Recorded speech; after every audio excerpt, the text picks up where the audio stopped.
അങ്ങനെ ഹോട്ടൽ ടാസ്കിൽ രണ്ടാമതെത്തിയ റിയാസ് പുറത്തേക്ക് പോയിരിക്കുകയാണ്. പുറത്തേക്ക് പോകുന്നതിന് മുൻപ് റിയാസ് പറഞ്ഞ വളരെ പ്രധാനപ്പെട്ട കാര്യങ്ങളാണ് നമ്മൾ ഈ വീഡിയോയിലൂടെ നോക്കുന്നത്. റിയാസ് പോകുമ്പോൾ പറഞ്ഞൊരു കാര്യം എന്ന് പറയുന്നത്, നിങ്ങൾ ഇവിടെ റിയൽ ആയിട്ട് നിൽക്കുക. നിങ്ങൾ ഫേക്ക് കണ്ടൻറ് ഉണ്ടാക്കുമ്പോൾ അത് 3.5 കോടി ജനങ്ങൾ കാണുന്ന ഒരു പരിപാടിയാണ്. അതേപോലെ തന്നെ കാണുന്ന ജനങ്ങൾക്കത് മനസ്സിലാവും നിങ്ങൾ ഇത് ഫേക്കായിട്ട് ഉണ്ടാക്കിയതാണോ, മനഃപൂർവ്വം ഉണ്ടാക്കിയ കണ്ടൻറ്റാണോ എന്നുള്ള കാര്യം. രണ്ടാമത്തെ ഒരു കാര്യം, ലക്ഷ്മിയെ കുറച്ച് താങ്ങി പറഞ്ഞതാണോ എന്നൊരു സംശയം. അപ്പോൾ ലക്ഷ്മിയെ കാണിക്കുന്നുണ്ട് ലൈവിൽ.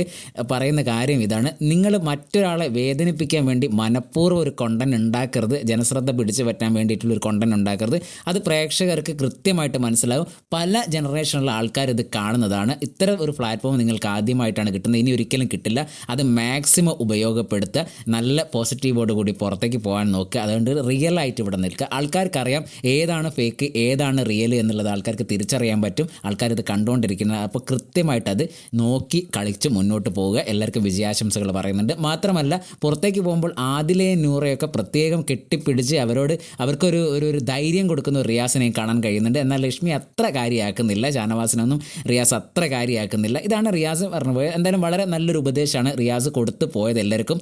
അപ്പോൾ ഇതാണ് ലൈവിൽ ഇപ്പോൾ നടന്നുകൊണ്ടിരിക്കുന്നത്. റിയാസ് അങ്ങനെ ഹോട്ടൽ ടാസ്ക് കഴിഞ്ഞ് പുറത്തേക്ക് പോയിരിക്കുകയാണ്.